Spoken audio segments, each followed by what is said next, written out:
And welcome on into the third round rehearsal fantasy football podcast. Zach Malamud here with you, along with Zach Malamud. Zach, second bye week we take, and we are back at it again for week 11, trade deadline day in our Dynasty League and many leagues around the fantasy community. How you doing? Yeah, I'm doing all right, Brett. I mean, it's insane that it's already week 11. I mean, this season has absolutely flown by, but time flies by when you're having fun, and it's been a fun season so far. Definitely enjoyed a lot of it.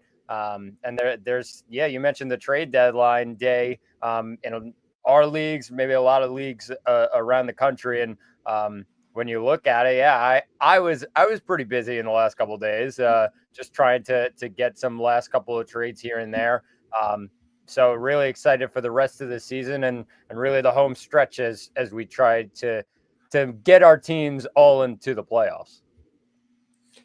Yeah, certainly. And yeah, like you said, being active this week, I was able to make one trade, and I flipped Monty away, and I absolutely love David Montgomery, and so that was a little tough. But I got Tyreek Hill, so kind of bought low on a guy who's been struggling this year, and just his whole offense looks different. We're definitely going to touch on that when we talk about the Dolphins in a bit.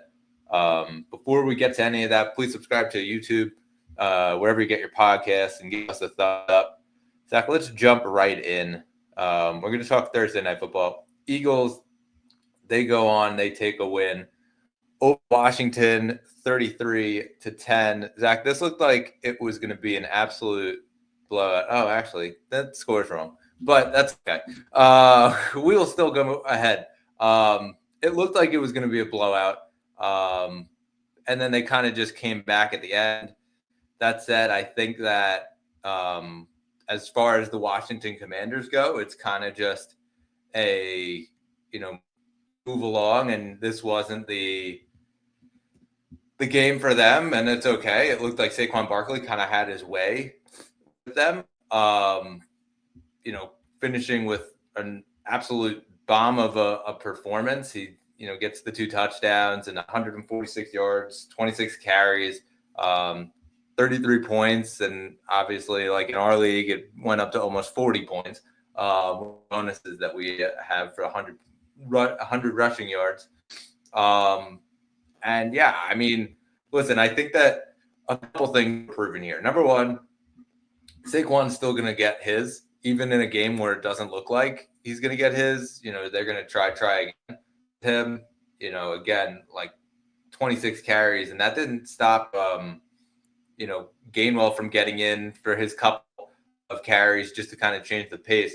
But Saquon is, without a doubt, one of the most valuable assets in all of fantasy this year. The other thing I really learned in this game is that even when there is a push from the other team against the rush, like it looked like they had stopped Saquon for most of that game, they still were able to beat them with the tush push. And, listen, I think that Jalen Hurts has continued to get himself touchdowns. He scores another one in this game, but we saw them using the tush push on second down. That was something that we really didn't see in the last couple of weeks. But again, I think that they're going to continue to try to get close to the first down marker and then just tush away. What were your takeaways here from this game?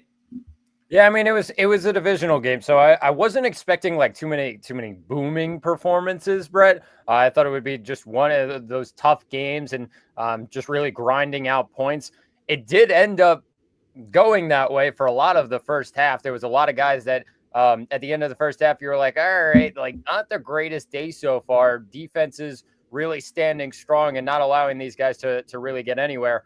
And then in the second half, the Eagles offense just really took over, Brett. Jalen Hurts obviously had a long pass to Saquon. I really think that opened this offense up completely and really opened the Washington defense up and a lack of confidence really right now in that Washington defense. They've had some good performances, but they've also had some games where their opponent really is able to take advantage of their weakness in the secondary. Saquon was able to really run through them in the second half, and I think when you look at this offense, Yeah, I mean, it's frustrating sometimes as a Saquon owner if you're looking at, oh, he's just a yard away, and oh well, Jalen Hurts is gonna take this one with the tush push. That happened once in this game. Saquon actually could have had 3 touchdowns, but really an unbelievable performance by Barkley, and these kind of games are why they brought him to Philadelphia. Just those big games and changing up their offense from a year ago where it was hard in those games to get the run going, and that would completely eliminate the pass. Their run game looks fantastic right now, Brett. I don't think anybody's stopping them. Just quickly on the other side, Brett, I do think we talked about it a couple of weeks ago. Zach Ertz just being a really solid pass catcher for Jaden Daniels to go to. They did not throw the ball deep at all in this game. I don't know if that had something to do with the rib injury for Jaden Daniels, right, or just playing it safe here. But that was a bit worrying to me. And Terry McLaurin did not get the points out of it. The other thing is I actually was iffy on this. Austin Eckler, Brett, who a couple weeks or almost 3 weeks, I think it was, with no Brian Robinson Jr. and Austin Eckler as the lead back. Could we see this as a true committee now, and maybe even Eckler getting a little bit of an advantage in snaps? I think we saw that the other night. Maybe that's due to Robinson Jr. not being like fully 100% healthy and just coming back from injury. They're trying to ease him in. He still got 14.2 fantasy points. But Brett, Eckler was on the field for a lot of this game, getting runs, getting passes out of the backfield. I think this is one that has completely changed since the injury of Robinson, and something to look out for definitely in future weeks. If you're an Eckler owner, you're looking at this and saying, wow, that's still pretty good, even with Robinson Jr. back in the lineup. Yeah. So I took a couple things from the other side. Like you said, Zach Ertz obviously looks like he can be this reliable target. That was just a sick catch in the back of the end zone, and it looked like immediately they called it off. No, it's incomplete. Then upon the replay, you see this ridiculous effort to get his feet in. And so, yeah, it was a good play there. And obviously it put within a touchdown. You see the updated score graphic. For those listening on Spotify, the score was actually 26-18 as they got within a touchdown and then had to take an onside kick there. But I think he is a reliable option. He's out there in a ton of leagues right now, Zach Ertz. And we'll talk about guys like Jake Ferguson in a minute with the Dak Prescott news. But I think that if you have one of those guys and you haven't been satisfied, Zach Ertz is a guy you can go to and feel comfortable he's going to get his workload. And obviously there was a ton of hype around the rookie sensation Ben Snott coming in, and obviously we talk dynasty community all the time. He was a second round pick in a lot of rookie drafts this year, and sky was the limit, separation, and all these things. And as Lee Corso says, not so fast, my friend. Zach Ertz just kind of stays as the starter, and Snott really hasn't gotten any workload at all because Zach Ertz hasn't let him do. On the other side, like you said, Brian Robinson, listen, he found the end zone, 16 carries, 63 yards, scored the touchdown. But then, it was Austin Eckler who ended up catching 8 passes, which I think is very, very promising. Only 2 carries for 7 yards, but 8 passes for 89 yards. And that ended up leading the entire team. And so I feel like in these sort of games, as Washington moves forward and play a semi-okay schedule, it's kind of hit and miss. Take on Dallas next week without Dak, Tennessee, then the bye week, New Orleans, which looks like they're struggling. Then they got to play Philly again. So, as far as them being down in games and having to use the pass catcher, it's questionable at best, but I do think that they're going to have to find a way to use both of these guys down the stretch. That said, you kind of stole what I was going to say based on your fantasy actions. I'm kind of selling high this week on a guy like a B-Rob. And obviously, like you're probably stuck with him if your trade deadline is today.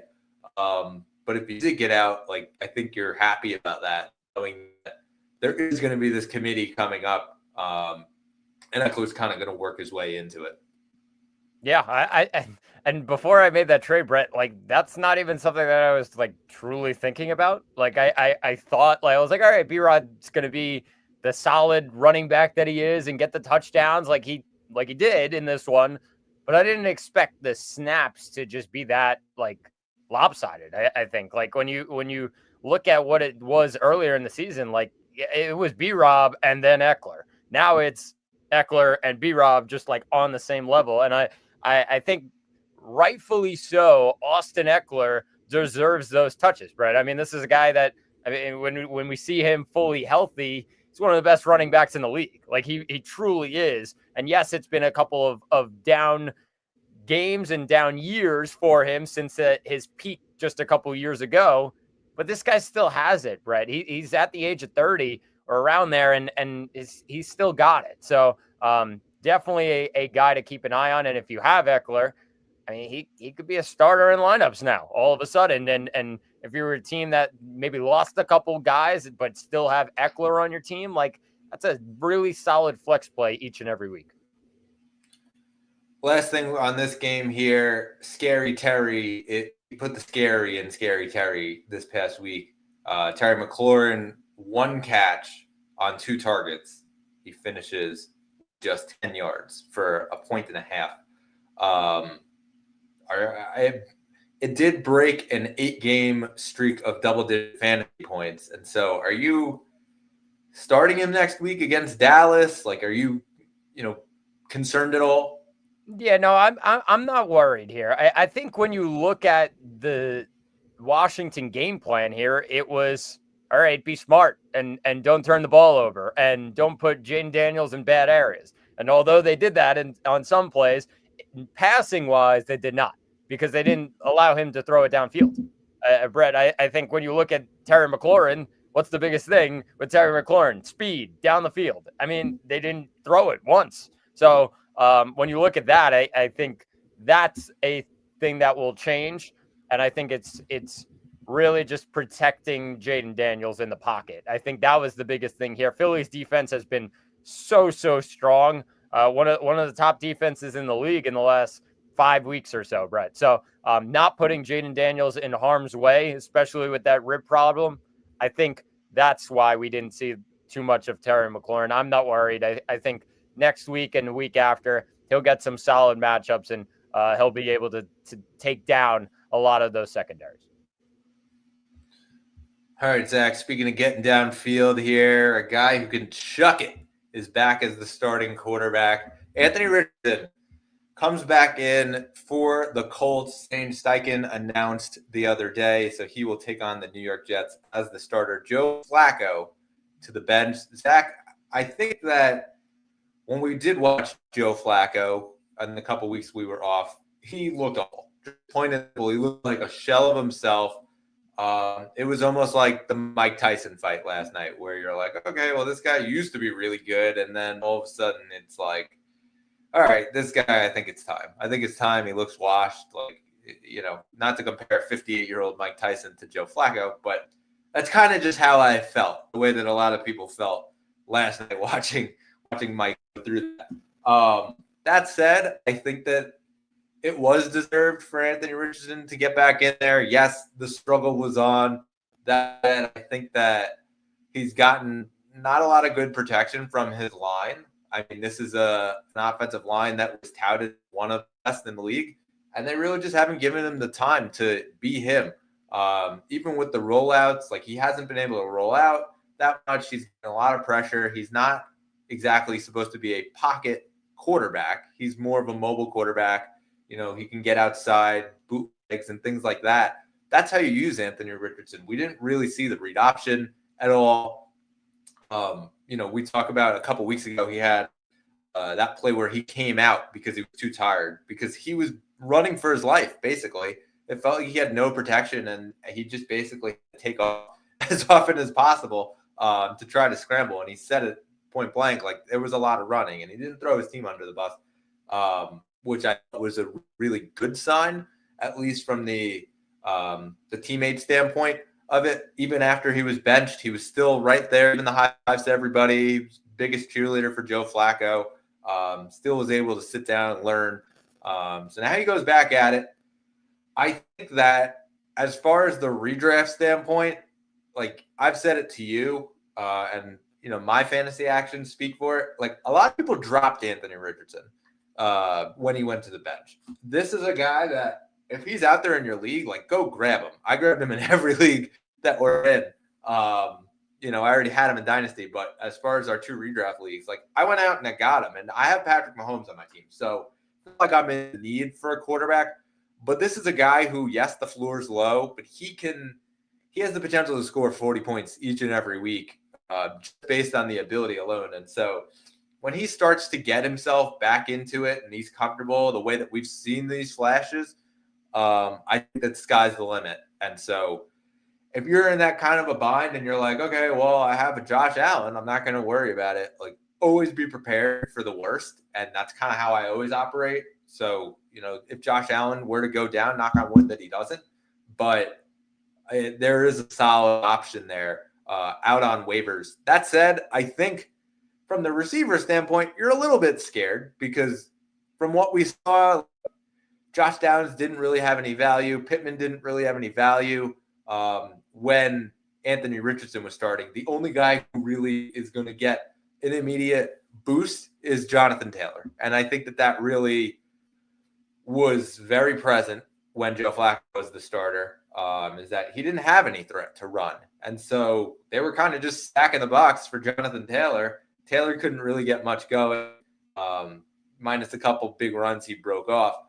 But, as far as consistent running, Taylor wasn't able to do that. So I think that Taylor now gets a boost with the threat that Anthony Richardson can also take off.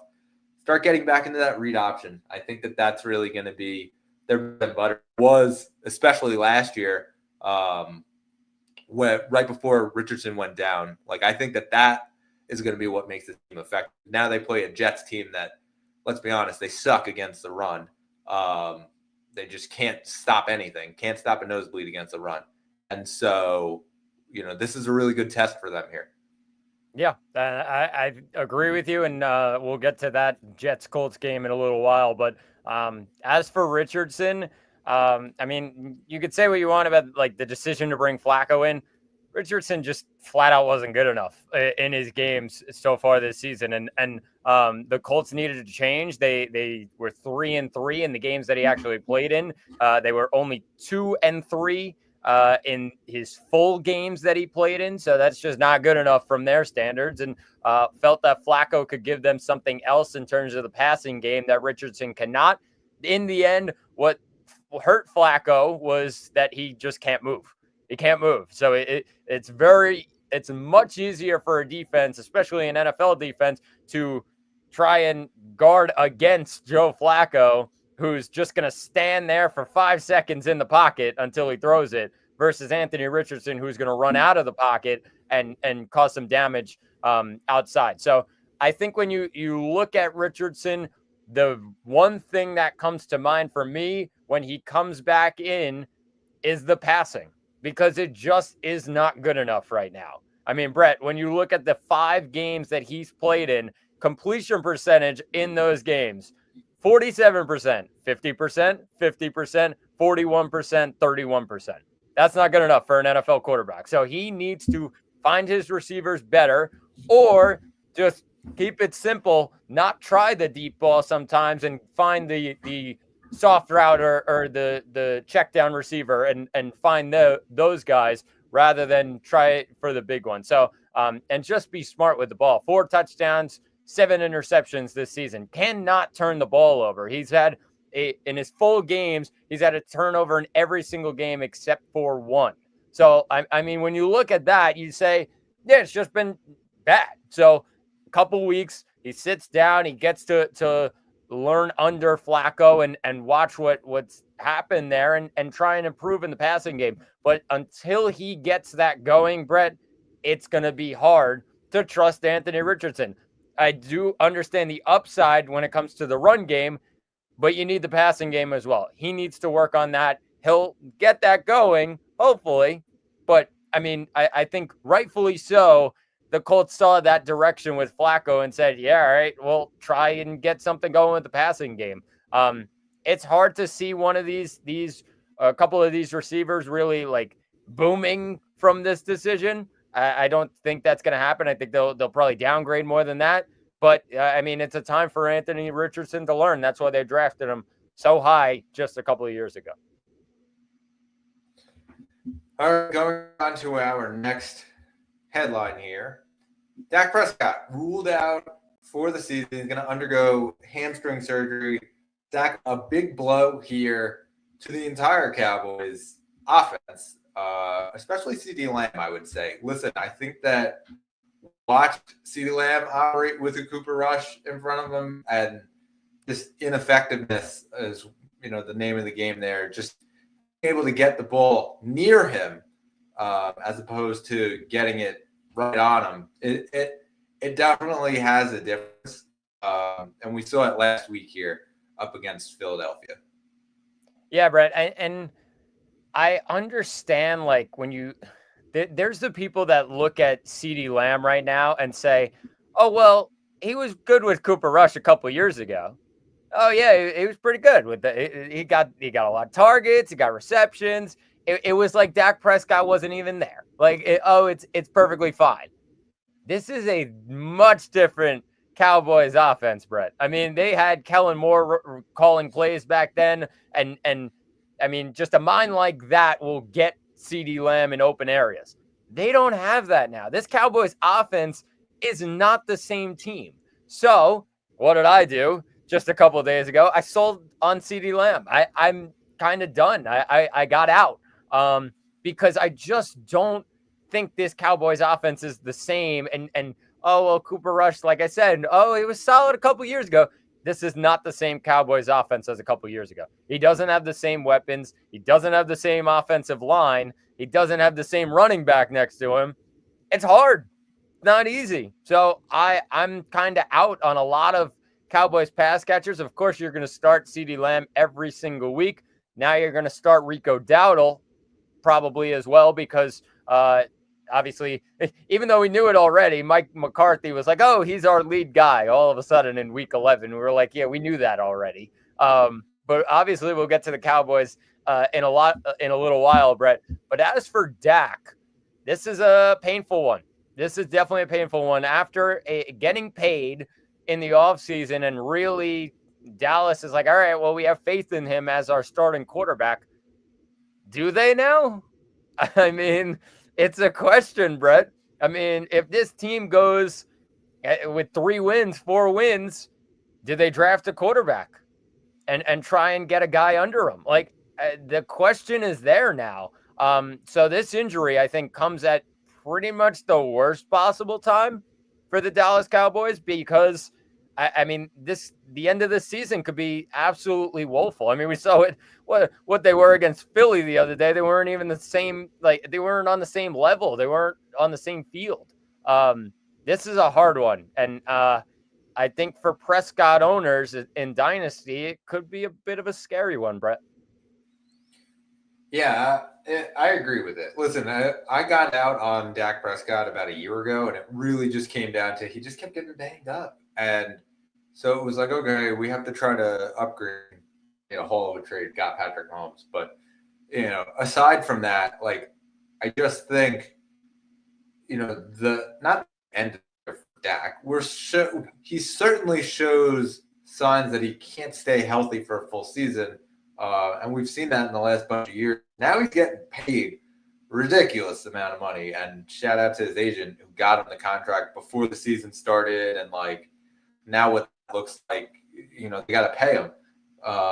So while I don't disagree with the notion that they should go out and draft a quarterback, I just don't know how they're going to do that in an organization that is so impatient, I guess I would say. I mean, I don't know that they're going to go out and draft a quarterback that'll sit behind Dak for a long time. That said, I mean, what the options they have behind him aren't good. Trey Lance, I mean, he looked great when he was starting out his career, and then he gets injured, and then Garoppolo comes in, and the rest is history. They ship him out of town for Brock Purdy after the Purdy magical run. And Trey Lance just hasn't looked good. He just is throwing interceptions and inaccurate and can't move. And, all these things that we saw of him when he got drafted, we're not seeing any of that. We're seeing the complete opposite of that. And so I'm not sure that he will be there. And then Cooper Rush, listen, Cooper Rush has had highs and lows, but I think it's been way more lows than it's been highs. And so, yeah, I'm doom and gloom a little bit right now. I'm not trading CeeDee Lamb in, say, a dynasty league. But yeah, like you said, in a redraft standpoint, like it's a valid excuse to go out and trade him. Now, listen, I think that for the realistic part of it, if you can't trade CeeDee Lamb because nobody wants him and everybody else is freaking out about it, you're okay. It's still CeeDee Lamb. There's still talent. It was one game. He still got double-digit targets in the game, even though it was only 21 yards. His upcoming schedule is pretty good. He's got Houston coming up. Then he has Washington. Then he has the Giants. And then he has Cincinnati, Carolina, Tampa Bay before he faces Philly in what would be the championship week of fantasy. So I think it's a pretty good lineup. I mean, there's a couple boom weeks that could happen in those weeks. And I think that, even with Cooper Rush, like we've seen, this guy is quarterback proof. He's still his workload, whether or not Dak is a quarterback or not. But yeah, this offense is kind of broken. I honestly think they need another receiver in there, and that's what they should target in the draft before I'm looking at some sort of a quarterback. Yeah, definitely fair. All right, let's jump into our standouts here. Ja'Marr Chase, just what an absolute animal. Just seriously, he single-handedly won people their weeks. I mean, in our league, he finished with like 63 points, I think it was. Insane. 264 yards on 11 catches, 17 targets. He finishes with 3 touchdowns, 55.4 standard PPR points. I mean, just a stud. Plain and simple. Yeah, Brett, and they lost that game too. I mean, it's crazy. Yeah, they lose that game in the end, obviously going for 2 and not hitting it. But I mean, yeah, Ja'Marr Chase, like we had our worries at the start of the season, and rightfully so. Like he wasn't on the field, he wasn't ready. Took a couple weeks, but he is the man. Like he is the man. And I'll say it first, like I was wrong that this season would be all right, a bit shaky. Like he really is like bulletproof right now. He's unbelievable how he plays, and just even I think when you look at the loss of T. Higgins for those couple of games and really focusing in on Ja'Marr Chase as the number one definitely helped him. It 100% did. Yes, it's going to change a little bit when Higgins comes back. Higgins actually coming back this week or expected to. So like that's going to dip it just a little bit. But even so, like I look at Cincinnati right now and say, all right, they got to go for it, Brett. I mean, 4-6, they got to go for it. So what are they going to do? Go to their top guy. Why wouldn't they? So, and he can play against any defense. He's so strong. So, when you look at that, I think it's going to be a good stretch. It's stretch down the road for Ja'Marr Chase, and obviously one of those guys that is a league winner in fantasy football each and every year, and just proving it once again with this performance against Baltimore. Another stud here in our second standout, Bijan Robinson, your guy, 20 carries for 116 yards and 2 touchdowns, also 28 yards through the air on 3 catches, finishes with 29.4 standard PPR points. Zach, he lost that game also. It didn't really matter. Bijan just kind of, I think it's 1, 2, 3, 5 straight weeks that he's had over 20 points. He's had double-digit fantasy points in every single week this season. Just, also a stud. Now he takes on Denver in the week before the bye. Yeah, Brett. I mean, the biggest thing for me to look at is I was worried earlier in the season, like, all right, Algier's getting those carries again. Like, he's just getting those carries. And Brett, like, when you look at, I heard somebody talking about it the other day. When you look at like Tyler Algier, like they're trying to make him like David Montgomery. He's not David Montgomery, like to Jahmyr Gibbs. Like when you look at Bijan, it's just Bijan and then Tyler Algier. It's not Gibbs and Montgomery. Like it's just not the same. So they tried to make him into that.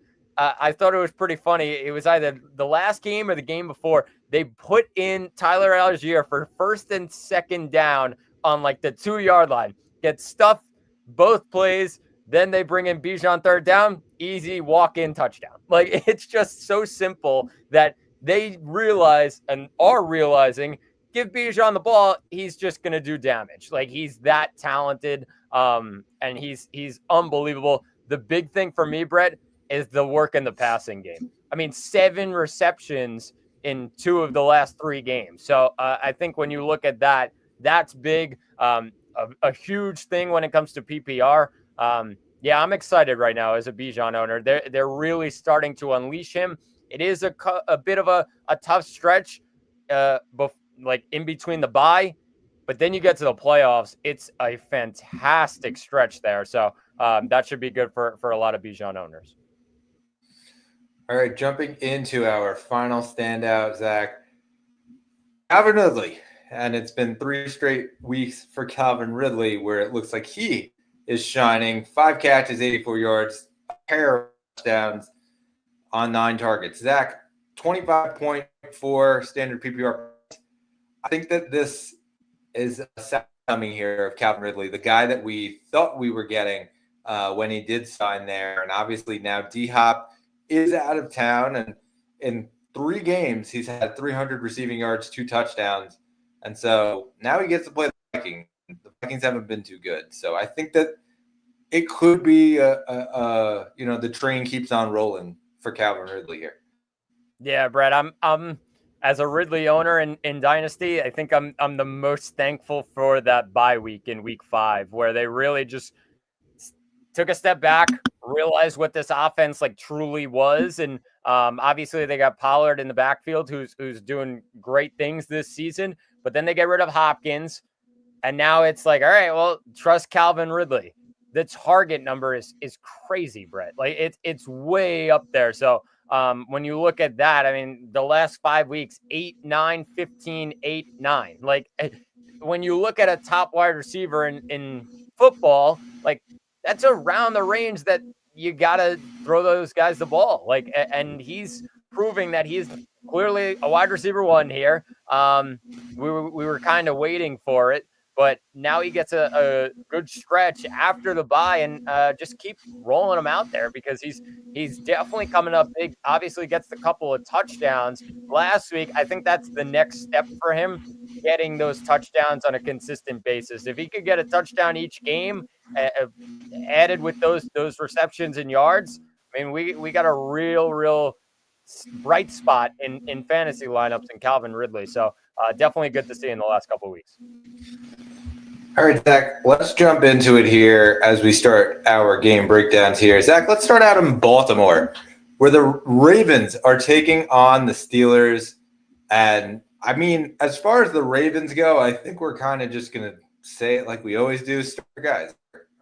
For me, Lamar Jackson, quarterback 1 without a doubt. Same with Derrick Henry as a running back 1. Zay Flowers is probably a wide receiver 1 this week. Mark Andrews is the tight end 1 this week. I think that Bateman has started to put himself in a bit of a flex spot here.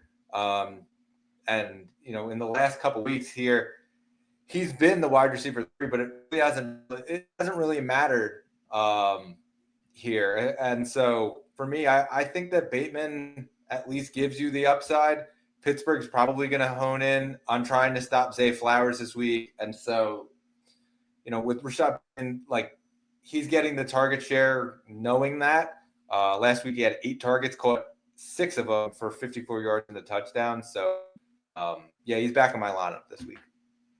Yeah, I agree with you. And I think when you look at Baltimore, like you said, it's simple. Start your guys. I think this one, when you look at like divisional games, Brett, I know it's on the road, but like I just think who can stop Derrick Henry and Lamar Jackson? I think that's what this game is about. I do think Pittsburgh has been good in the secondary, going to hone in on Zay Flowers, like you said, maybe lock down Mark Andrews a bit. But will they be able to stop Derrick Henry and Lamar Jackson? That's the question in this game. And I think that's what we'll end up seeing on Sunday. But what a matchup it is in the AFC North, and maybe a division-winning matchup. Obviously, it's a bit early, but it could come down to the wire if Baltimore can grab a division win on the road. And then on the other side of the coin here, we got Pittsburgh. And, I mean, as far as Russell Wilson goes, I think you probably have to say he's a starter right now. He's just been a stud the last couple of weeks, finishing in the top 10 of quarterbacks. And so you're probably putting him in your lineup if you don't have a better option. And I put a big asterisk on that because you very well could have a better option there based on how the lineups shook out. That said, I think that the running game sort of is the question mark for me. I kind of went off of Jaylen Warren in this last week, even with the workload. You're probably still starting Najee and feel confident in starting him. I think that I'm almost fading Jaylen Warren because I think that while the workload was there, the production wasn't exactly there. And so, he's probably like a lower end flex option. Yeah, there's bye weeks this week, so you might end up finding yourself in that space. As far as the receivers go, I'm not buying into the Mike Williams hype. Sorry. I'm staying away. He's on the bench. I saw a lot of hype this week about Mike Williams in fantasy. I'm just not one of them. You're starting George Pickens. That's the only receiver you should be starting. Pat Freiermuth, probably right there on the border. Again, it's one of those streaming options. He's probably on the tight end 1, tight end 2 border. Yeah, I think Mike Williams, you see more like dynasty wise, like holding him and seeing how that goes. Because Brett, he is the wide receiver too. Like, I mean, it's crazy to say. Like he's already the wide receiver too in this offense. And it's an offense that is loving throwing the ball right now. Russell Wilson's been great for this offense, bringing them to a new level in the passing game. But it not too much in terms of redraft. I'm kind of staying away from Williams. I just think there's better options. But as for the rest of the guys, Russell Wilson is near starting caliber right now, and maybe you got a couple guys on a bye week, and that's an easy plug in there. But you also look at the receivers, Brett. Of course, you're starting Najee as well, but the receivers like George Pickens is fantastic right now. Like a top 15 wide receiver all of a sudden, whereas earlier in the year, we were like, I don't know, it could be dud territory this year. He's been really, really strong with Russell Wilson, made an insane catch last week. And I think when you look at this offense overall, like it's going to be about the passing game, especially after we just talked about, Jamar Chase put over 250 yards up against this Ravens secondary. So let's jump to the next one here. Green Bay at Chicago. We'll see what happens. Aaron Rodgers, the owner of the Chicago Bears, will not be this one, but he might be renting out some territory here to Jordan Love. Zach, do you think that Jayden Reed is a start this week? It's a tough one, Brett, and I actually am a team that just traded for Jayden Reed. My situation a bit different. I got Malik Neighbors on a bye, so Jayden Reed, no matter what, was in my lineup. However, I'm kind of expecting the worst here because Chicago's secondary has been one of the best in football. Like they've locked down wide receivers so far this season, and for that reason, I think it's going to be a long day for a guy like Jayden Reed. I think it's a better day for a Josh Jacobs in the run game. But I do think in terms of the pass catchers, it could be a bit rough here. What I would say is the only positive in my mind would be that Chicago is just on a spin right now. maybe some guys low in confidence, and maybe Green Bay is able to take it to them. But other than that, that would be the only thing. I would still, based on situation, yeah, like Jaden Reed should probably still be in your lineup, just because the talent is there, and you never know. Even with that tough matchup, it could be a good day. So, but like I said, I'm expecting the worst. Chicago's been really, really good against wide receivers. I think that's sort of why I am, you're playing him there, but yeah, expect the worst. I think a guy that could have some upside here after this week is Romeo Doubs. And I think it's a guy that Jordan Love might have to lean on based on Chicago being really good against the pass. And if Jordan tries to push the ball downfield, it'll be Doubs, not Reed. And so Doubs, for me, he's a pretty solid flex option, I would say, this week. And whereas Reed, I should say, is probably a lower end wide receiver too. Josh Jacobs, you're rolling him out there. Jordan Love, same thing. Tucker Kraft has been tight end 8 this year, which is awesome. And so you're rolling him out there as well. I would say on the other side, it's kind of not that great. Cole Kmet, you're probably saying that he is, a borderline starter this week. And yes, we talk bye weeks and all of that as well. So Cole Kmet is a good option at that spot. But other than DeAndre Swift, I'm kind of staying away from everybody there.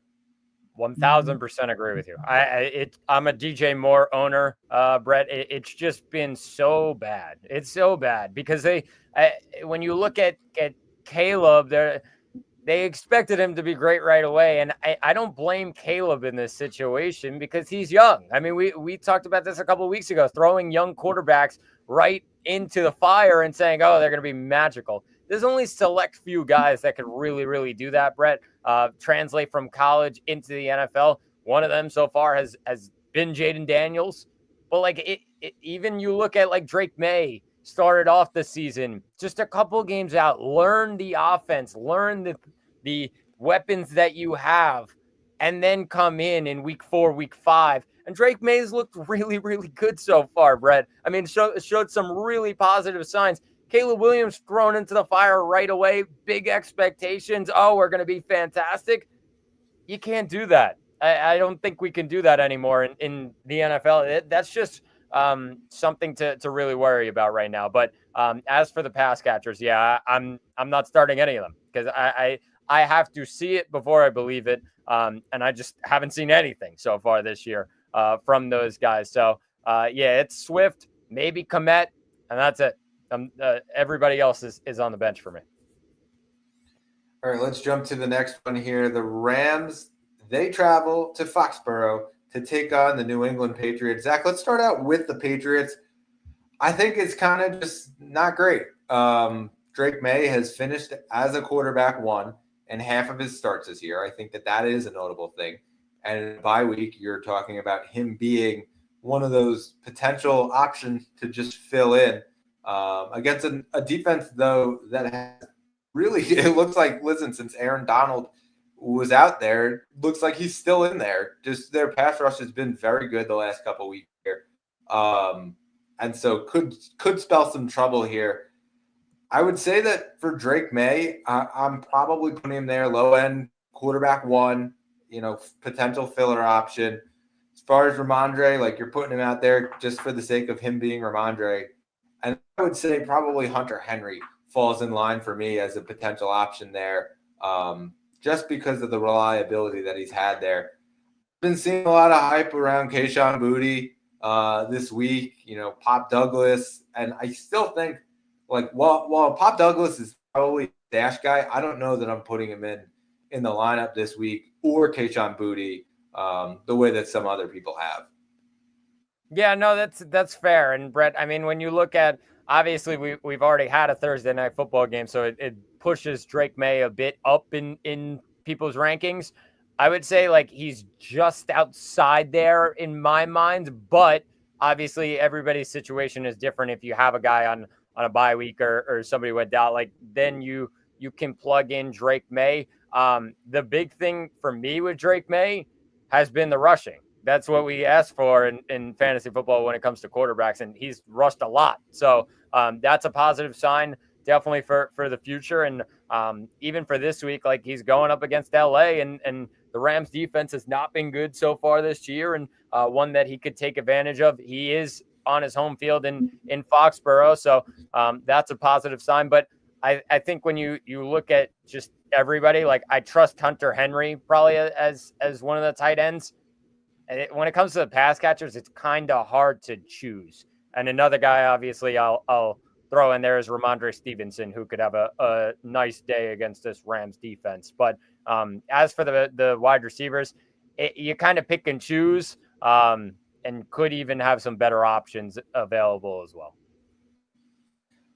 So on the other side of the ball, start your guys. That to me this week includes Matt Stafford, who I think could be a really good option this week, and the potential that he ends up finishing as a quarterback one.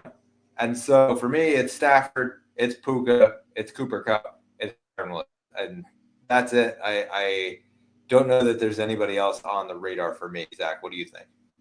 Yeah, completely agree. And as for Stafford, like, yeah, I agree that he's a streaming option. The one thing is, like, you're going to have to deal with no rushing, because that's just the reality of Matt Stafford right now. So a little bit hard to decide on that for some people. I understand both sides of it. All right, so let's jump right to the next one here. Vegas, they travel to sunny Miami to take on the Dolphins. Zach, let's start out with the Dolphins, because I think that's the more intriguing side of it here.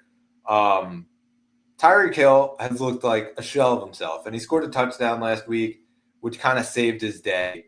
Waddle, a couple weeks ago, looked like a shell of himself. Last week, it looked like, okay, well, he's going to maybe get a workload here. Like, what's happening?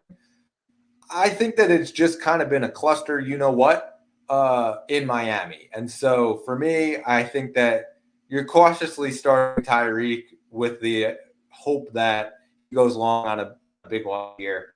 Waddle is a flex option, I would say, probably the lower one, though, because I'm just tempering my expectations here. As far as the running game, like, I think that's the only part that you can say, okay, well, I'm going to start Devon Achane and feel confident that he's still going to get me the points. Listen, I think Jonnu Smith has been pretty good, just because I think Tua hasn't been airing it out that much. He's been doing a lot of checkdowns and things like that, and Jonnu Smith has been the recipient there. As far as Tua's value, I think it is just absolutely tanked. He's only finished one time this season as a quarterback one. And so for me, I'm staying away from him. He's a super flex start, but nothing more than that. Yep, agreed. And another one with the quarterbacks and not much rushing there. So that's why Tua ends up being a lot lower ranked than some of those quarterbacks, even though, like, this offense, you expect a lot from it and maybe the booming plays. Vegas has done a good job of limiting those booming plays, but I still don't think Vegas is like a good defense, Brett. I don't think they're on that level. And I think Miami at home in Florida, like, could take advantage of Vegas's defense. I think when you look at the weapons, it's just trying to get those guys going. And that's what this game is about. That's what the next game is about as well. Obviously, Miami, they need to rack up wins right now. Another team that really needs to rack up wins to get back into the playoff picture, and a huge game for them. So I think they're going to have, like, all guns blazing here against Vegas on their home field. And yeah, it's scary times, because we see the whole thing, Kyrie ligament injury, and he is going to get surgery in the offseason, which I think is more of a dynasty conversation than anything. But you said it when I was in the talks of trading him. Like, there is the potential that if they don't compete and they kind of lose ground on that spot, they just shut him down, which is a scary prospect to think about. But listen, that was the risk of making the trade that I did. Jumping onto the other side of the coin here, the Raiders they're just not good. This is a rebuilding year. Jacoby Myers is going to be a really tough matchup for him. And so I'm kind of staying away from him this week. I think that he's a flex option, but he won't be in my lineup. And I think the only guy you can really start is Brock Bowers because it looks like the entire offense is just centered around him. Yeah, basically. I think when you look at this offense overall, I think Madison probably squeaks into flex consideration as well. Just because he's proven kind of that he's the lead back here, but he's not going to get like a ton of volume. So that's one that you're kind of hoping he falls into the end zone. I think when you look at the rest of the offense, I mean Myers is going to have a tough matchup, but still a flex play. And Bowers is obviously a lock at tight end. Hard times right now in Vegas, but I do think Minshew at quarterback, they're just figuring things out. And this one is more about, all right, who do they get in the draft this year? I think that's what this season is all about in Vegas. However, last year, like what a steal they got in Brock Bowers. I think that's proven really good so far for them and just kind of building on the future with Pierce as a head coach right now. I still think that if we look back at who really could have used Brock Bowers, if we could have done it all over, Vegas would have taken a quarterback at that spot. Brock Bowers would have fell to the Indianapolis Colts. I really think that would have ended up helping Anthony Richardson this year, maybe a completely different timeline of what ended up happening and what transpired. Vegas still searching for that quarterback. Yeah, 100%. All right, so jumping to our next matchup here, Jacksonville. They travel to the Motor City to take on the Detroit Lions. Zach, let's start out with Jacksonville. Tank Bigsby has been ruled out for this week. Does that make Travis Etienne just an absolute must start? Yeah, the other one, Trevor Lawrence, has also been ruled out for this week, Brett. So really, really tough matchup if you got any Jaguars. You don't have the quarterback, and you don't have the guy who's been really, really strong in the run game. So could be a long day. And to make it all better, they travel up to Detroit to play the Lions, who, I mean, this one could get ugly real early, Brett. As for any of the rest of the guys, like you look at ETN and you say, all right, well, he's not going to have anybody else there, so he should be good. Except he's going up against the top run defense in football, Brett. So I think when you look at ETN, like he is a flex play, but like even me, like I have ETN in one of my leagues, and it comes down to like, do I like one of these guys more? Do I like a Jawan Jennings? Do I like a Jerry Jeudy? Like more than Travis Etienne, which is crazy to say, but that's just the reality. You take upside more than, all right, maybe he gets some carries there, maybe he falls into the end zone, and that's it. I'm not expecting much from this matchup. Yes, he's going to have Mac Jones at quarterback, and maybe that can lead to some work in the passing game. So maybe that's a positive sign.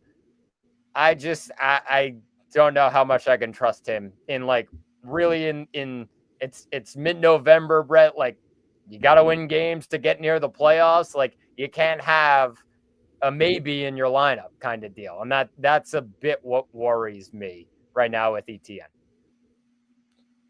Yeah, and I think the same kind of goes for a guy like a Brian Thomas Jr., where I'm shying away from that this week. I'm sitting him. I'm playing Travis Etienne. I think that they're going to have to go to Travis Etienne. They're not going to have a choice in the passing game and in running game, especially with Tank Bigsby not there, the full workload there. I think Evan Ingram is still a start. We did see Mac Jones over his career use the tight end as much as he can, and it was kind of why a guy like a Hunter Henry was able to succeed so much for all those years in New England. So I am playing Evan Ingram, and I am confident that he will have a solid workload. But other than him and ETN, I'm staying away from the rest. I just think that sky's kind of falling this week. This could be just a complete blowout. On the other side, on Detroit, I'm kind of just starting everybody here, plain and simple, and what could be a real big blowout here. Goff, you're rolling him out there. Gibbs, you're rolling him out there. Monty is probably just a hair below Gibbs now, and I think we started to see them use Gibbs way more than Monty. Monty's a bit of a struggle the last couple of weeks, even though he has scored touchdowns. We've just seen him get a workload, but not a lot of yards after contact in the last couple of weeks. So kind of keeping my eye on that. Amon-Ra, you're obviously putting him in there. Sam Laporta is ruled out for this week, which is notable. And so as a result, I'm kind of just keeping my eye on a Jameson Williams. Only 3 receptions for 53 yards last week. That said, I still think that there's going to have to be somebody across the slot this week. And obviously, like Amon-Ra does still have that role of playing slot receiver and out wide. I just think that JMO gives some upside here. And so it's a really solid flex option for me this week here with Jameson Williams. Yeah, 100% agree with you, especially without Laporta this week. Jameson is definitely in that range of a flex consideration. Obviously, there is still the boom or bust potential there, but I do think this matchup is just too hard to pass up against Jacksonville. Been woeful in the secondary, really have allowed wide receivers to go to town. So, this one could get ugly very, very early. And start your guys definitely for Detroit this week. All right, let's jump to our next matchup. Cleveland, they take on New Orleans. Jameis Winston revenge game, it looks like here. Jameis going to be the starter going up against New Orleans. And, he's had his time here in NOLA. We talk all the way back to the Lobsters and all of that from back in the day. Are you rolling him out there this week? Maybe. I think the one thing that shies me away is although like New Orleans has been bad, like they are coming off a win, new coaching staff, like just figuring things out, and they're at home, Brett. So like I know this defense has been just woeful this year, but this is the kind of game that I look at and say, all right, well, they're at home, like just kind of send everybody and make it hard for Jameis. Like I think that's the kind of game that we could see. Or it could be the other end where Jameis like throws for 350 and 3 touchdowns and absolutely lights them up. So there's really, you can kind of go both ways on it. I would shy a little bit more towards no because they're on the road. If it was in Cleveland, I'd be like 100% fire them out there. But because it's in the dome in New Orleans, the noise, even though it's a little bit quieter noise these kind of days for the Saints fans, it's still going to be a tough environment. And I think when you look at that, that's a little bit scary in my mind. I would still start like these pass catchers, Brett. I do think they're going to get, because somebody's going to get targets. They're going to get receptions. You're in Njoku's, of course. Then Cedric Tillman, of course. And then even Jerry Jeudy is in flex consideration as well. Of course, you're probably rolling out Nick Chubb, who's probably just outside the 20s in terms of running backs this week. And then that's really the game plan this week for Cleveland.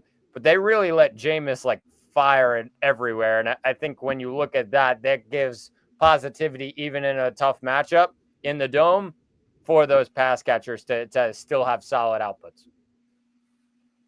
No Marshawn Lattimore. That's kind of where I'm going with as far as the dome. And yeah, the dome is the dome, but when you don't have your best, pass defender on the other team, like I think that there is going to be some room for Jameis to be able to air it out a little bit here. Jameis, to me, he's probably a higher end super flex start for me. I'm not putting him in one quarterback leagues, but as far as the super flex, I think you got to start him this week.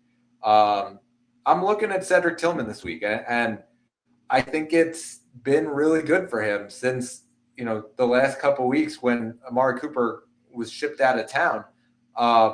It's really good for him, and the target share is there. And, it was a guy that we were talking about for the last couple of years in the dynasty community of the upside here.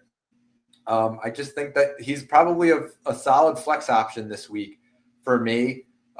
You are probably rolling out Nick Chubb there as well. Jerome Ford, I'm not putting in there. And then as far as the other receivers there, you have Jeudy and Moore, and I'm kind of just looking away from them. I think that it becomes a little bit harder to start a Jerry Jeudy and an Elijah Moore just because I think there's probably better options that you have there. And David Njoku, you're putting out there anyway. But as far as the receivers go, I think that, Tillman probably has the most upside of the trio there, just based on the target share. Yeah, definitely fair, Brett. And on the other side, I mean, Kamara is really the story here. It's definitely hard to like trust other guys here, Brett. Especially for the Saints. Yeah, there's a couple guys here and there, and then you have your people of the world that are like, oh well, Taysom Hill, here we go. I don't know. I think New Orleans offense is going to run through a guy like Alvin Kamara, and really not many of those pass catchers getting involved. And yes, Taysom Hill is like on the border of like tight end range, but even so, like it's tough to trust that right now. And I know we both agree there. I just think it's a Kamara game, and allow the defense to really hone in on Jameis and this offense. That's really the story this week for the Saints. It is just the worst. Taysom Hill. Oh, I hate it. It is so annoying to go each and every week and just have to continue to say the same thing over and over again about Taysom Hill. As far as the rest of them go, Derek Carr has struggled this year, and I think that is notable. Kamara, you're rolling him out there, especially with Jamal Williams out, becomes an absolute must start. But as the other guys there, I'm staying away from all of them. Carr is probably a super flex start, but I'm still not confident. It's probably one of those lower super flex starts there. So yeah, that's kind of where I leave it. 100%. All right, so let's jump to the next one here. Minnesota. They take on the Tennessee Titans. Zach, let's start out with the Vikings, because I think that it's been sort of up and down here for Sam Darnold.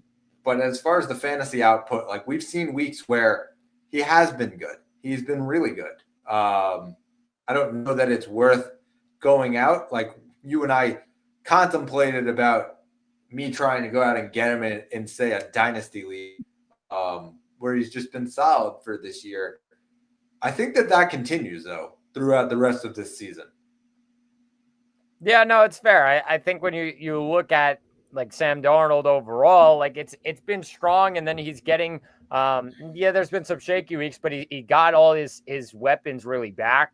Hockenson obviously is back in the lineup now, and really just giving this offense like full strength. In the end, like I look at Darnold this week and say he's not a starter in one quarterback leagues in my mind. I just think there's the better options, and you probably have better options right now. But in Superflex, like, yes, really solid option once again. A good matchup against Tennessee, and I think they can do some good work here. But as for everybody else, yeah, start your guys: Jones, Jefferson, and TJ Hockenson as well.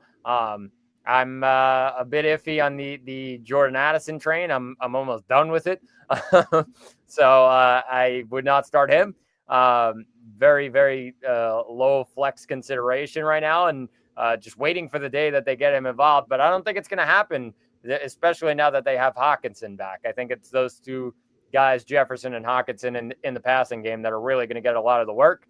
And, of course, Aaron Jones out of the backfield next to Sam Darnold.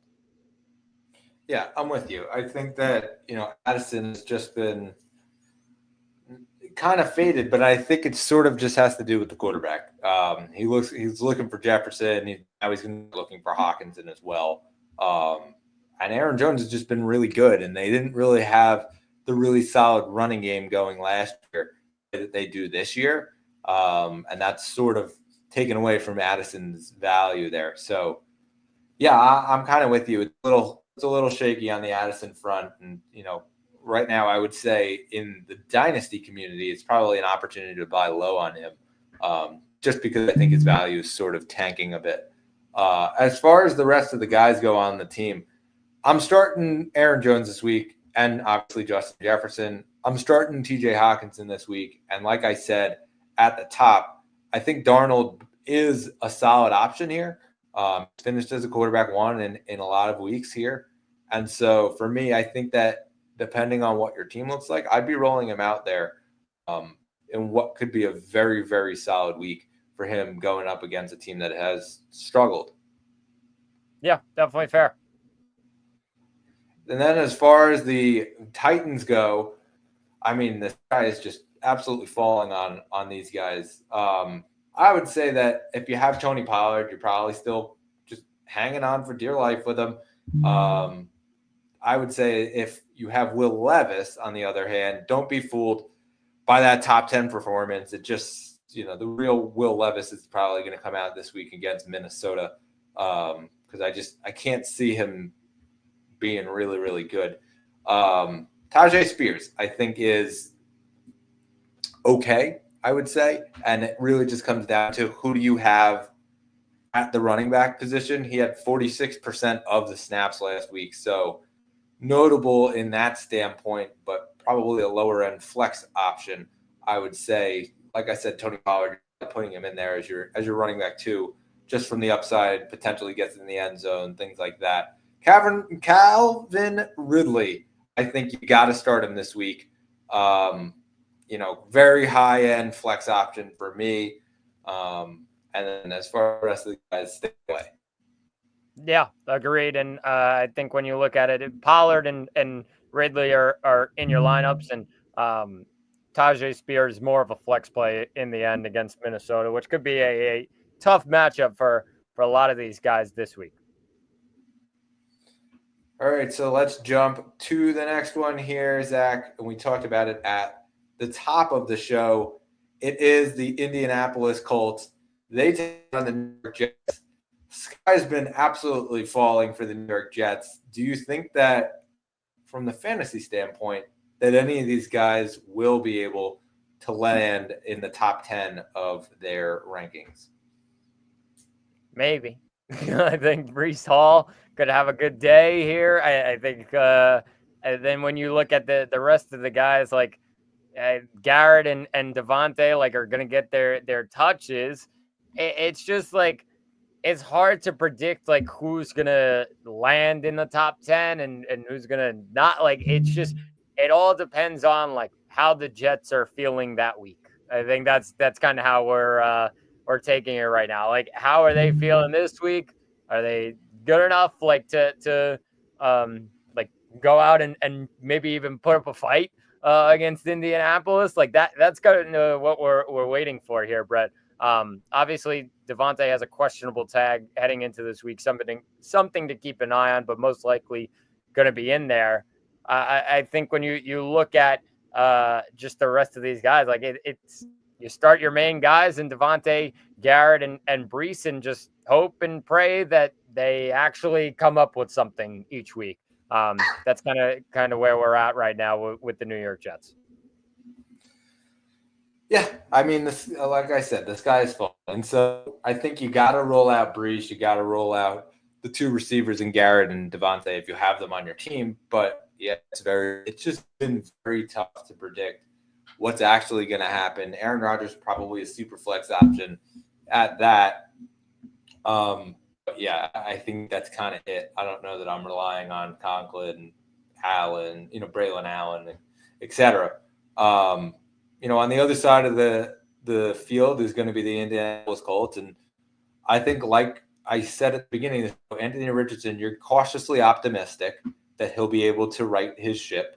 They're going to have to put him in spaces to succeed. And so he's probably the ultimate stash candidate for me right now, because at the quarterback position, the most valuable position, he has the potential of scoring 40 any which week. This is one of those weeks where I feel like he can take advantage on the ground. Jets, like I said, haven't been able to stop a nosebleed on the ground. And so the opportunity is there for him to run that read option with Jonathan Taylor, to be able to scramble around the way that Josh Allen was able to do it against the Jets just a few weeks ago. This is the potential for him this week to finish back at quarterback one range. So while I am not starting him this week in any format other than Superflex, I think that he can finish among that top 10 anyway. And I'd feel way more confident about it at that point. If he's out there in your league, just go grab him, because it is crazy to still see that he's out there, just with the ability that he has. That said, Jonathan Taylor becomes an absolute must-start running back one this week. Michael Pittman probably takes a bit of a downtick, as does Josh Downs, but you're probably still putting both of them in the lineup. I don't know that I'm shying away from any of that. I would say Pittman is probably more of a flex option than Downs is, because I think Downs has proven himself to be outplaying Michael Pittman, especially when he does play against or play with Anthony Richardson to be able to get downfield quickly. There is the potential that he has just a big catch and that just kind of makes his day there. As far as the other guys, though, A.D. Mitchell and Alec Pierce, staying away from them. Kind of sad for A.D. Mitchell, where it looked like, okay, the potential's there and, he's starting to come around. And now it kind of looks like it might not be that for the rest of the year with the other guys there, with Richardson coming back as well. Yeah, 100%. And I think when you look at Indy, I would say keep Josh Downs in your lineup, just because I do think the volume is still going to be there, and that's going to be the guy that Richardson is targeting. As for Pittman, I'm more than likely staying away. I just think the output hasn't been good enough recently. That yes, he's still a flex play, but a low end one in my mind. It is a solid matchup, I guess, because the Jets, the Jets defense is not the same Jets defense anymore. The yards just keep piling up. But as for Taylor, expect the moon in this one. I think it's going to be a massive, massive day in the end for him. Yeah, I just think you have an anti Michael Pittman agenda, but that's okay. We will move on. I mean, that could be true too. I do agree. He's a low end flex option for me. And so I am going to play him if I do have him. Came back from injury last week. Now he's a little bit healthier. So we'll move on to the next one though before we go on this diatribe of Michael Pittman. So let's go to the next matchup here. Atlanta. They take on Denver, and let's start out with the Falcons, I guess. Bijan, you're putting him out there. Then you're putting him out there as well. Pitts, you're starting him. Mooney, you're starting him. I would say the only one that I'm a little more cautious on is Kirk Cousins, where I was a little more confident in other weeks. The Broncos have been pretty good on the defensive side. That said, this has the makings of this end up being a complete shootout. Both offenses have been really, really good this year. And so there is the potential that we have a shootout on here. I'm not going to put Kirk Cousins in any lineup other than Superflex, though. Yeah, I agree with you. I do think, Kirk is definitely the guy to probably bench in one quarterback leagues this week. It's a tough matchup on the road in Denver. Would be different if he was at home. I do think you look at the wide receivers and the pass catchers overall, you just downgrade them a little bit because of the matchup. I just think it's a tough one on the road. And Denver's secondary has been really, really good this year. In the end, though, I do think all of them are still in your lineup. Just manage expectations just a little bit. But all four guys in the offense, all four skill players, Bijan, London, Mooney, and Pitts are all in your lineup this week. On the other side of the field, I think that it's probably you're starting Bo Nix. I mean, I don't know that you can shy away from Bo Nix right now. He's just been really good. And so you're probably playing him this week. Cortland Sutton, I'm playing him this week as well. Here's my thing with Audric Estime. Audric Estime was a pick that I had in our Dynasty League in the 5th round. I think that watching him last week, you saw that ability of him being able to play 45% of the snaps, and everyone said, oh, well, here we go. And he automatically went from being owned in only 1% of Yahoo leagues to being owned in over 50% of Yahoo leagues. Everybody jumped on Audric Estime this week. It's a very, very, very small sample size that I think a lot of people are jumping to the conclusion that Audric Estime is going to be this next stud and must start this week. I don't know that he's a must start. In fact, I think that this could be one of those games where the game script outscripts Audric Estime, and they kind of have to pass the ball more just based on the superpower of the offense. Like if they fall, the Falcons offense, I should say, if they fall behind, like they're going to be passing the ball. And I just see Audric Estime not factoring into that. And the fact that in that small sample size, he didn't factor in at all in the passing game. It was the other guys who were in the passing game at running back. And so I think that this is one of those traps that people are going to fall into this week. And we saw him added in a ton of leagues. And yes, I agree with the talent. But at the same time, I still think he's a rookie and I'm benching him this week. And so everybody's going to basically add him this week. He's over 50%. I wouldn't be shocked if all of a sudden next week he's only owned in like 30% of leagues because a bunch of people get off the train real early here. Yeah, Brett, I mean, three-headed monster is all I have to say. Like, it's just not going to be – this is not a backfield that is all of a sudden just going to turn into one guy. Like, he's going to have touches taken away from him. There's two guys right next to him in Javonte Williams and Jaleel McLaughlin that are going to get their touches no matter what. And, yes, Estime could get the 10 to 12 rushing touches, but, I mean – it's about more so what he does with those touches. And I just haven't seen enough just yet to actually put him in any of my lineups. Yeah, it's a hard one. I would say just in my mind, stay away from all the backs just because I think they're going to eat from each other and take from each other. So that's definitely something to keep an eye on. But as for the rest of the guys, yeah, Cortland Sutton, Brett, fire him up this week. Good matchup against Atlanta. He's been really, really strong in recent weeks. I think that's 3 straight weeks that he's been really, really good. So something to definitely look at. And like I said, a really good matchup this week.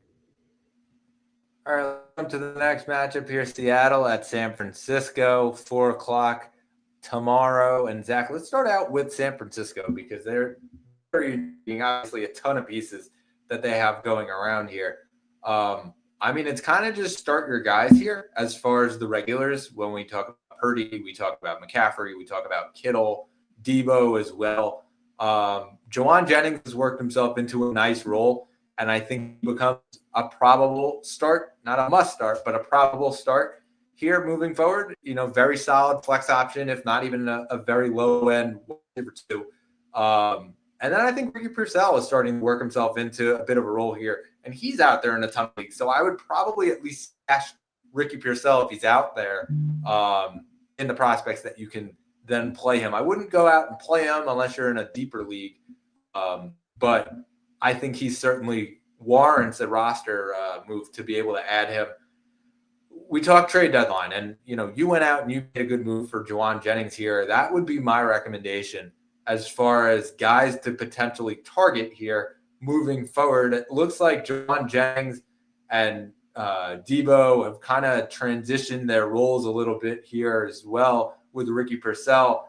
Jauan Jennings is playing more of the Brandon Ayuk role now, and he's sort of transitioned into that, where Purcell is kind of playing what the Jauan Jennings role was, that third guy there. And so that's sort of where I see them. And, you know, Jauan Jennings inserting himself into that Brandon Ayuk role, I think really makes value last year. Down the stretch, certainly a guy you can go out and get for not a lot, actually.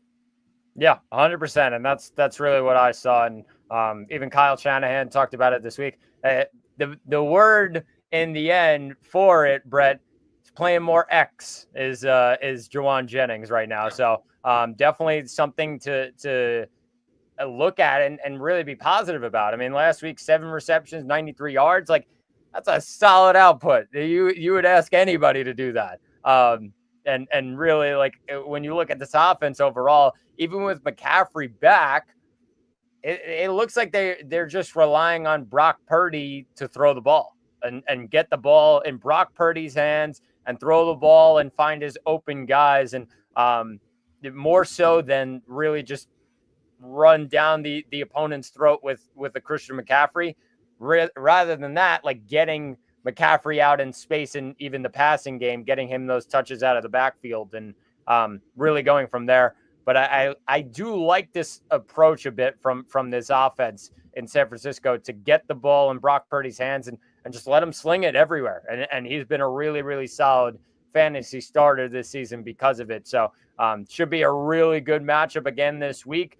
Obviously taking on Seattle, who he's had their number recently in their matchups. And of course it's on their home field in San Francisco. So in San Francisco. So it should be a good matchup for all these guys. So definitely start all of them. Don't need to spend too much time here on the Seattle front. I think it's pretty, well out there that you're going to start a Kenneth Walker, going to start a DK Metcalf. I think where it becomes a little more murky is as far as Geno goes, where I think he's probably a low end, even a streamer option, if not a super flex option. There's been games where Geno has been really good this year. It's happened like 6 times, I believe. He's finished at the quarterback 1. And so he does warrant a decision as far as starting him. That said, I think probably more of a super flex option. It really just comes down to what are your options on your team specific to you. JSN, I would say, is probably a solid flex option this week. And, train keeps rolling on him. And then as far as Charbonnet goes, it's still one of those insurance backs that's out there in a ton of leagues. If Walker would go down, Charbonnet would obviously fill the void there pretty frequently. So a stash candidate there as well. And Tyler Lockett, I believe, is a stash candidate as well for Seahawks. Yeah, 100%. I agree with you on all fronts. And I do think JSN, like in that flex consideration, I'm in a tough spot of picking and choosing just guys based on a pretty stacked roster. So, but in most lineups, yeah, he's in there. It is a bit of a iffy matchup, I would say, but like just because it's on the road in San Francisco. However, I do think they could both, him and DK Metcalf, have these solid games. So definitely something to look out for this week. All right, let's bounce to the next matchup here in what is deemed the game of the week for pretty much all of the NFL. I think is calling this one the game of the week. Kansas City takes on Buffalo. They go to Orchard Park, New York. Let's start with the Chiefs. Patrick Mahomes, you're rolling him out there, obviously. I think that Kareem Hunt becomes a must start as that train kind of keeps rolling. And, we saw Pacheco news come out this morning that he could be back coming next week. And so something to keep our eyes on there. But, as far as it goes right now, I think Kareem Hunt, very solid option, at least for this week. DeAndre Hopkins, I think you probably got to roll out there, potentially scores a touchdown this week. And then Travis Kelce, obviously, you're starting him. I don't know that I'm starting anybody else. Certainly going to probably bench a guy like Xavier Worthy, who has just been hit and miss this year, I think it's fair to say. Yeah, 100%. This one is more of simple of start your guys, start your recent guys for Kansas City. Obviously, a lot of these guys are maybe backups in a normal situation for the Chiefs, but have been really, really good this year. And Hunt and Hopkins have stepped in perfectly into this Chiefs offense. And of course, you got Travis Kelce, who's been all world so far in the last couple of weeks this season. On the other side of the field, it's the Bills, and it's a little interesting for them this week. Keon Coleman was ruled out. Dalton Kincaid has also been ruled out. And so it looks like it's going to be Khalil Shakir and Amari Cooper going with Dawson Knox, I should say. And so for me, I'm starting Josh Allen because, of course, you're starting Josh Allen. I think James Cook becomes an absolute no-brainer must start there this week. And, he's been really good this year. I think that the injuries, though, push it even more in his favor. Khalil Shakir, I think, now becomes a must start, though, this week, which is crazy to say. But he probably is a low-end wide receiver 1, if not high-end wide receiver 2 this week.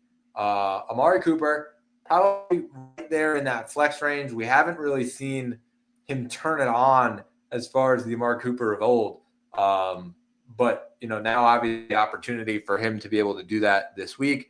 Tough matchup, though, with Kansas City, and that defense is really good. You can be sure they'll be covering Cooper over here in this one. And so, I'm kind of just putting him in there as that flex position. And then I think I keep calling him Dalton Knox. I'm mixing Dalton Kincaid, of course, with Dawson Knox. Dawson Knox, I think, becomes a really good streaming option this week. A guy who has real good history with Josh Allen, a guy who's been able to get a lot of red zone targets before Dalton Kincaid was drafted. And I think that can still be a thing here this week. Yeah, agreed on the Knox front. I think this game just really comes down to the trenches. I mean, offense versus defense. And I think when it comes to who's better in the run game, you got James Cook on one end, you got Kareem Hunt on the other end. Who's going to be more impactful? Because I don't think this one is going to be a shootout. I hope I'm wrong. I would love to watch it. But I think this one is a low scoring, just fight it out kind of game. And that just proves how good both defenses are right now, Brett. Yeah, it should be. This is just going to be an absolute, barn burner, like it always is. Anytime these two quarterbacks meet against each other, excited to see the next chapter in Bills versus Chiefs. Let's head to Sunday Night Football as we head to Jim Harbaugh's Los Angeles Chargers. They will host Joe Burrow and the Cincinnati Bengals. Zach, let's start out with the Bengals. You're kind of just starting your guys here, and I think that T. Higgins got some good news that he is going to play. So I'm rolling out Higgins. I'm rolling out Chase Brown as well, and Joe Burrow in here. I don't know that there's any debate over anybody else. Yeah, I agree with you. I think just simply start your guys here. Obviously, with a guy like T. Higgins back, it completely takes Mike Gesicki out of the picture because obviously he was really, really strong when Higgins was out of the lineup as that number 2 pass catcher. Simply just start your guys here for Cincinnati, a massive, massive game for them. So I said it before when we were talking about Chase, they're going to be all guns blazing here in LA. They're going up against a tough defense, though, in Los Angeles. So this one should be a very, very good one. On the other side of the field, Jim Harbaugh's offense here seems like it's starting to roll a little bit more. I think one of the most notable things is that Justin Herbert has actually been given the chance to throw the ball. And we've started to see that more and more in the last couple of weeks where he's been given the opportunity to throw it more and more. So I think Herbert actually starting to come back into the quarterback one conversation here. I think that you as a Justin Herbert owner, especially in Dynasty, are happier that you're starting to get that workload of throwing the ball. I think that as far as he goes, yeah, you're starting him in super flex, and like I said, right on the fringe of quarterback one. So kind of just depends on your options here. J.K. Dobbins is a must start this week. Probably a mid-tier running back too. And I would say as far as Montgomery and Quentin Johnston goes, you probably got to play both of them. They are both flex options and they will stay there. But I think the ability for both of them to get open in space and break off a long one really leads to the potential of what you want in a flex option to be able to have those plays. And I think they'll be able to do that here this week against Cincinnati, who hasn't been amazing. They've kind of just been right in the middle as far as the defense goes. Yeah, and obviously we saw Baltimore, what they were able to do against Cincinnati on Thursday night last week, Brett. And when you look at these guys, I look in the end and say, yeah, I when it comes to the wide receivers, like McConkey's been really, really strong. I actually think he's into wide receiver 2 range, low end wide receiver 2 range, just because he's just very, very consistent with Justin Herbert, and that relationship's really, really grown. I do think back to preseason and when everybody said, "Oh, but Jim Harbaugh is coming in and he loves to run the ball, so Justin Herbert's going to do nothing in the passing game."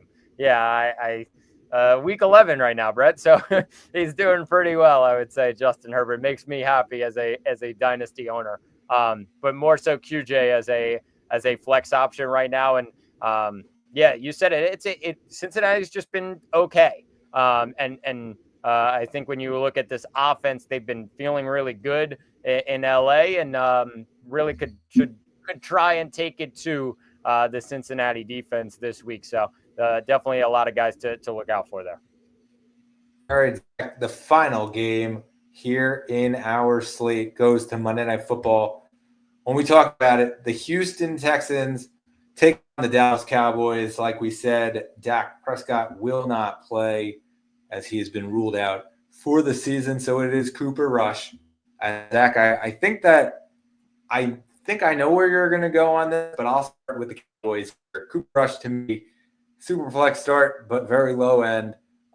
Rico Dowdle, who was named the starter and the lead workhorse back, quote unquote, he's got to be a must start for you this week. And then I think CeeDee Lamb, and then I think that's kind of it. Yeah, Brett, I agree with you. I think when you look at just this offense overall, like it's hard.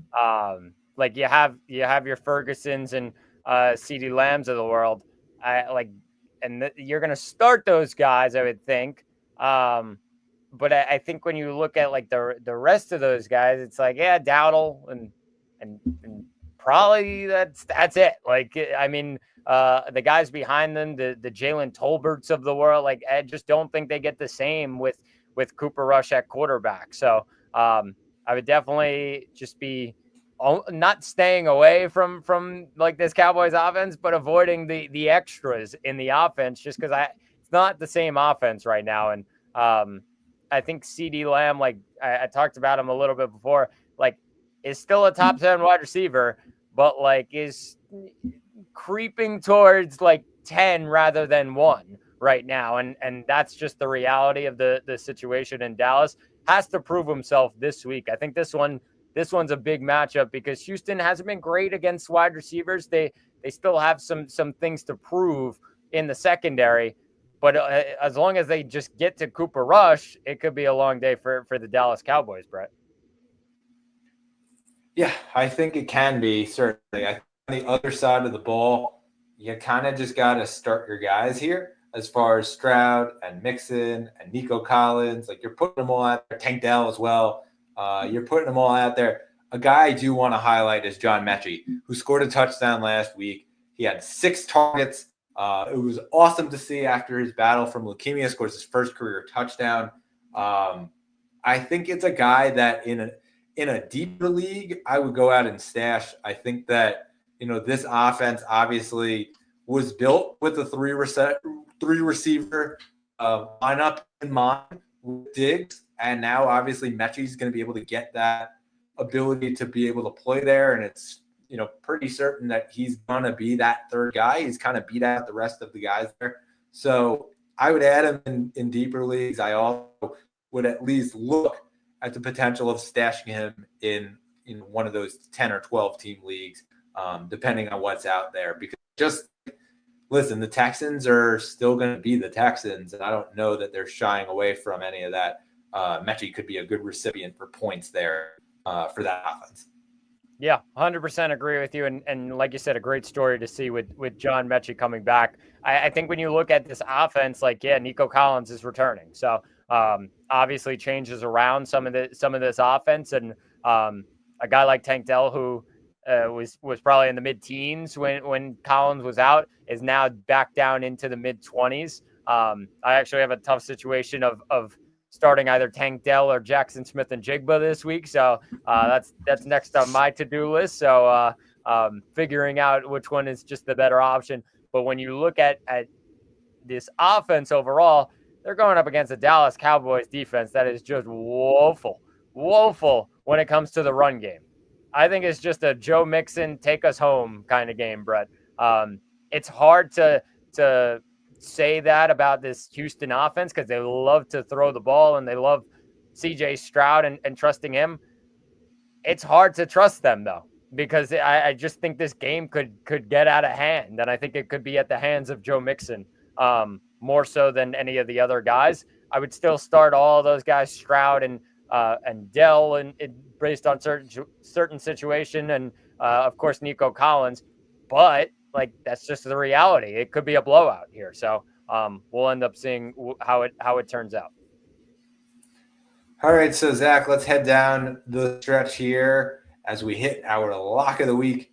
These are guys that are ranked outside the top 20 that we have in our rankings we think should start this week. I'm up 5-3 so far this season in the standings as I took Devontae to your Josh Downs. Devontae finishes with 22.1 PPR points. Pretty freaking good over Josh Downs' 12. This was from a couple weeks ago. Yes, Devontae did not do well last week. And so, yes.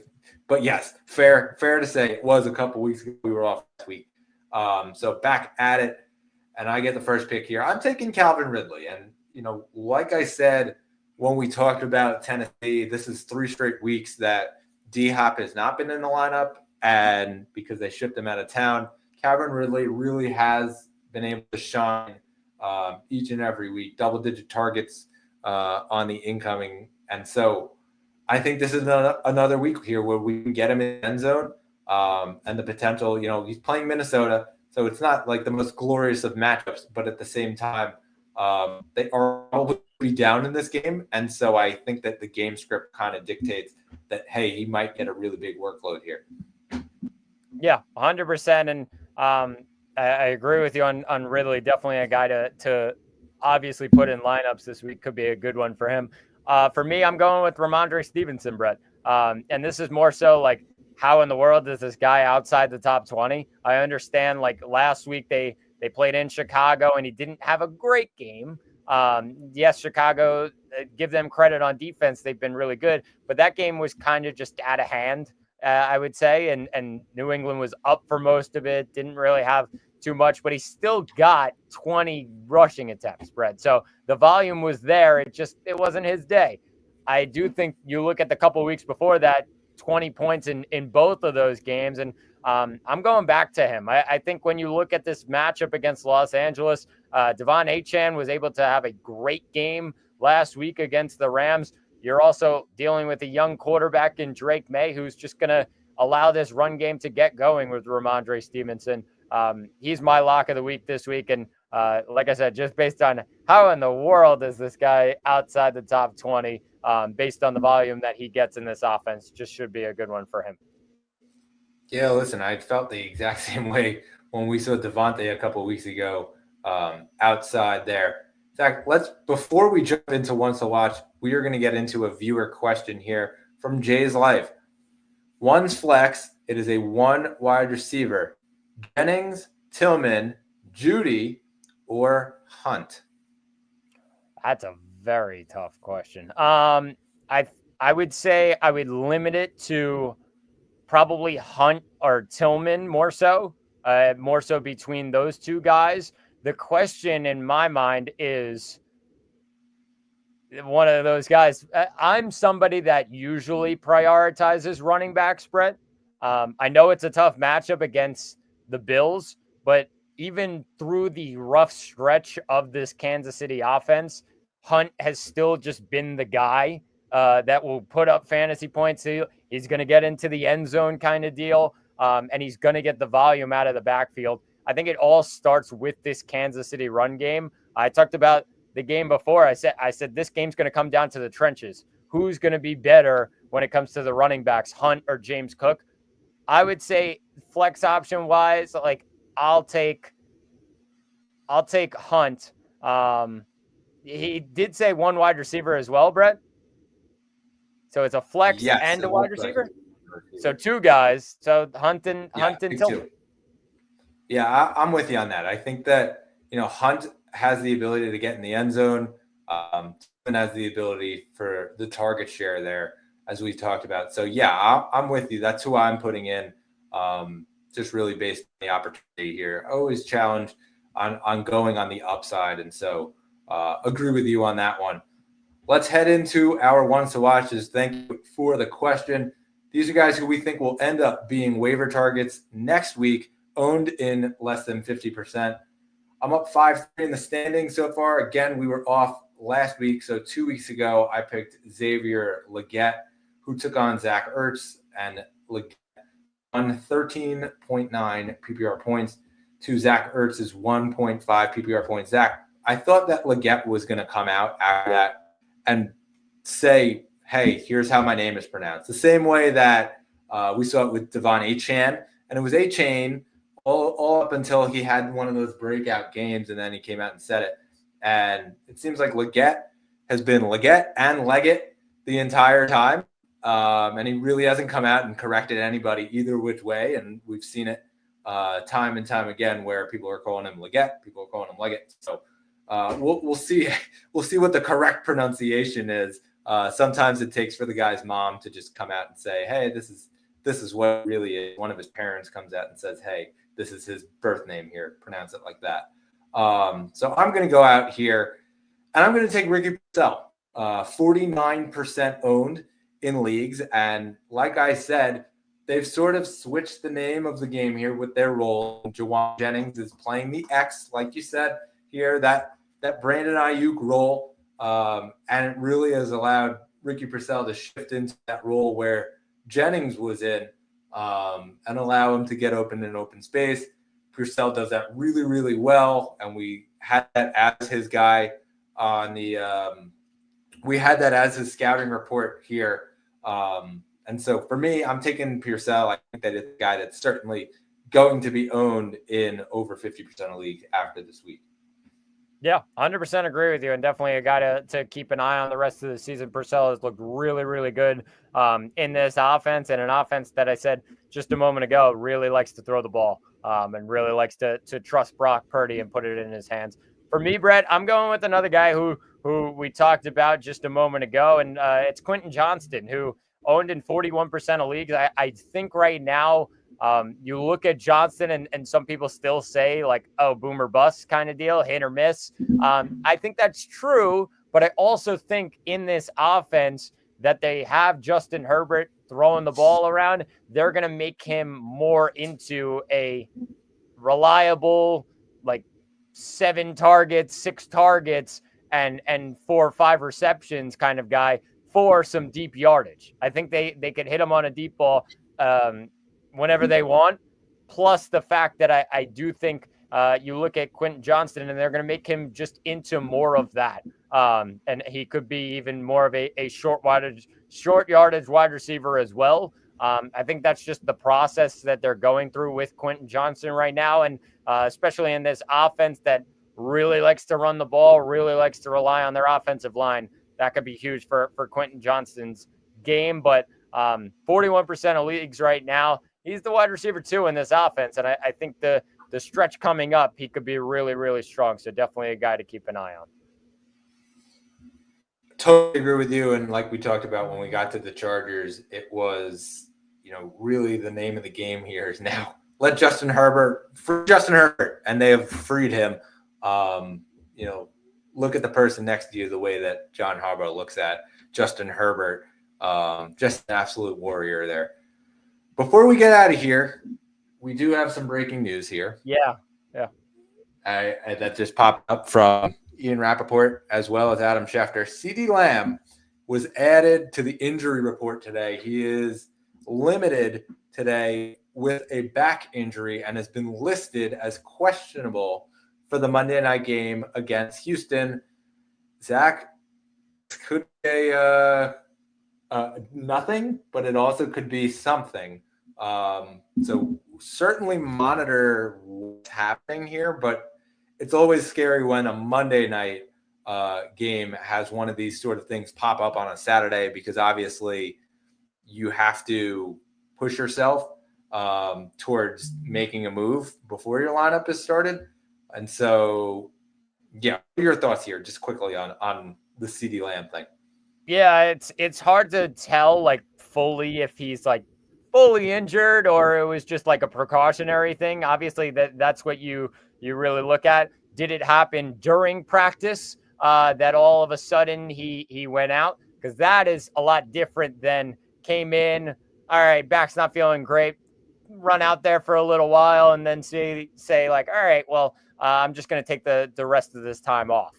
That's the big question right now. So definitely something to keep an eye on. You could look at some Houston players that we obviously have on the radar.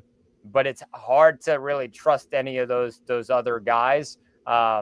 You do have your Jalen Tolberts of the world, and maybe Brandon Cooks is he back from injury yet? Like that's kind of what we're looking at right now.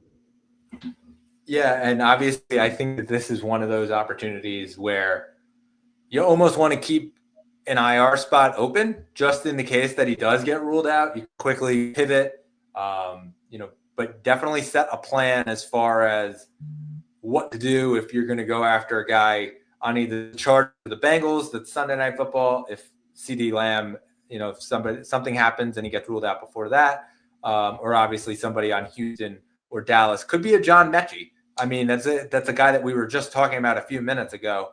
A potential guy you can go if CeeDee Lamb was to be ruled out, have a spot, pick up Mechie, throw him in your lineup. Another just quick thing before we sign off here, Jaylen Warren is officially questionable, and the Steelers have signed Jonathan Ward to the 53-man roster. So not a great sign there as far as Jaylen Warren potentially playing there tomorrow. But on the other side, I think that, if you have Najee Harris, you're a little more confident that no matter what, the workload is still going to be there. Yeah, 100% agree. All right, so that will do it for this one. Zach, trade deadline is just a few hours away, and I think it's going to be a little bit quiet here in our league. I just got that feeling that no deals are going to kind of come in, and it's a little bit quiet here.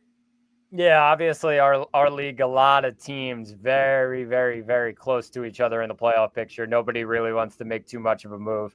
I did. I grabbed an extra extra depth piece, so feeling really good heading down the stretch here. But yeah, probably going to be one of the quieter days in our league.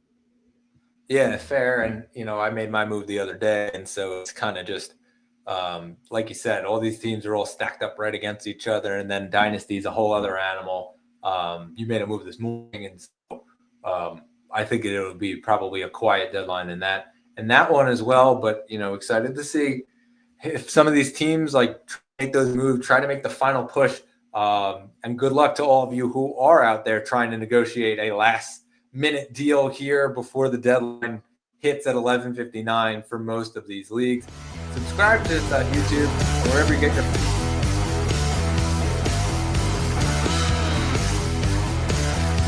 Again, Nico Collins is off the injury report. Breaking news as we sign off here on the Third Round Reversal Fantasy Football Podcast. We'll catch you on the next one.